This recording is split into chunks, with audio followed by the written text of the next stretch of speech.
Hello everyone, I am doctor Kusum Changeriwal. हम लोग ecological factors के बारे में पढ़ रहे हैं और आप सभी लोग जानते हैं कि इकोलॉजिकल फैक्टर्स दो टाइप के होते हैं, एबायोटिक फैक्टर्स यानी कि अजैविक घटक और बायोटिक फैक्टर्स या जैविक घटक। एबायोटिक फैक्टर्स में अभी तक हम गैसेस के बारे में पढ़ चुके हैं और आज हम प्रॉपर्टीज ऑफ वाटर या जल के गुणों के बारे में पढ़ने वाले हैं।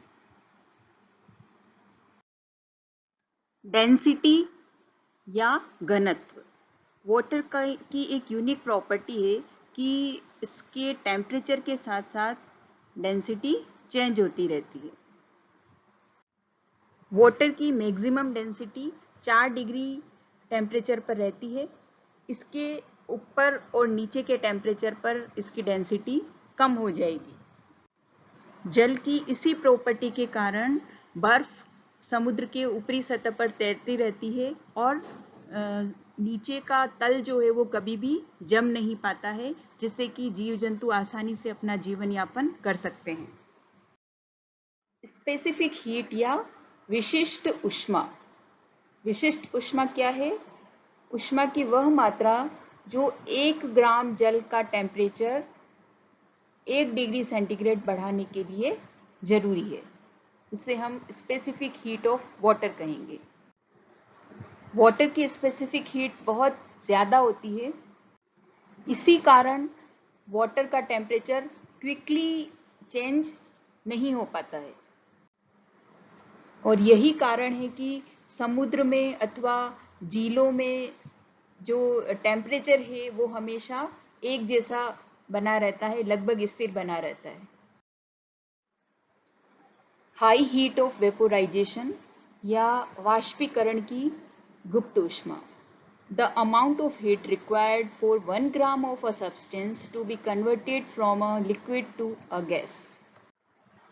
ऊर्जा की वह मात्रा जो 1 ग्राम पदार्थ को द्रव से गैस में बदलने के लिए चाहिए, इसे ही हम हीट ऑफ वेपोराइजेशन कहेंगे या वाष्पीकरण की गुप्त ऊष्मा कहेंगे। वाटर की गुप्त ऊष्मा 536 कैलोरी होती है। क्योंकि जल में हाइड्रोजन बॉन्ड पाए जाते हैं और ये हाइड्रोजन बॉन्ड ही लिक्विड स्टेट को गैसियस स्टेट में जाने के लिए बहुत ज़्यादा एनर्जी इनको चाहिए होती है। High heat of vaporization helps our bodies and our planet to maintain our temperature within a tolerable range. मतलब कि इसी प्रॉपर्टी के कारण हमारी बॉडी का, हमारे प्लेनेट का, हमारी अर्थ का टेम्परेचर मेंटेन रहता है और एक स्पेसिफिक रेंज में टेम्परेचर वेरी करता रहता है, जिससे कि जनजीवन सरवाइव कर सके अर्थ पर। Solubility. Water is universal solvent. पानी या जल अर्थ का एक ऐसा सॉल्वेंट है जिसे हम यूनिवर्सल सॉल्वेंट का नाम दे सकते हैं, क्योंकि अर्थ पर पाए जाने वाले लगभग सारे कंपाउंड्स इसके अंदर घुल सकते हैं। It dissolve most biomolecules. जल के अंदर ही सारे बायोमोलिक्यूल्स घुलते हैं, जिससे कि हमारी बॉडी में सारे जितने भी मॉलिक्यूल्स हैं वो जल के सहायता से ही इधर उधर गति करते हैं। प्लांट्स में भी जड़ों के द्वारा पानी के अंदर जितने भी मिनरल्स घुल जाते हैं वो प्लांट के हर पार्ट तक पहुंचते हैं पानी की सहायता से, जल की सहायता से।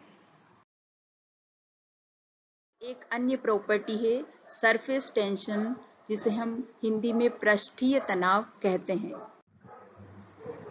Cohesive of water refers to the attraction of molecules for other of same kind. Means कोई मॉलिक्यूल्स अपने ही समान सेम मॉलिक्यूल के साथ में रहने की कोशिश करता है, उससे कोहेसिव फोर्स लगता है, जिससे कि सेम टाइप के मॉलिक्यूल्स आपस में साथ रहते हैं। और इसी कोहेसिव फोर्स के कारण कोई भी लिक्विड सरफेस है वो अपने आप को उस सरफेस में रहने के लिए प्रेशर डालती है, जिसे हम सरफेस टेंशन कहेंगे, मतलब कि वो अपनी सीमा को तोड़ करके बाहर जाना नहीं चाहती है और इसी वजह से ये सरफेस टेंशन पैदा होता है। वाटर का पृष्ठीय तनाव अन्य लिक्विड्स की तुलना में बहुत ज़्यादा होता है। क्यों?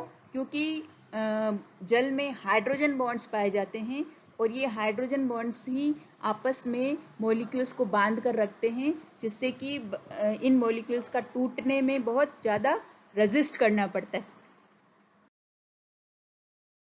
Of water, addition is the attraction of molecule of one kind of molecules of a different kind, and it can be quite strong for water, especially with other molecules bearing positive or negative charges.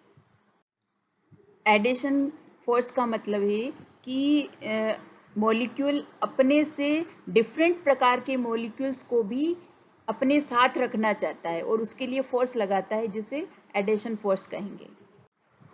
For instance, addition enables water to climb upward through thin glass tubes called capillary tubes. Capillary action जो होता है वो इसी कारण होता है।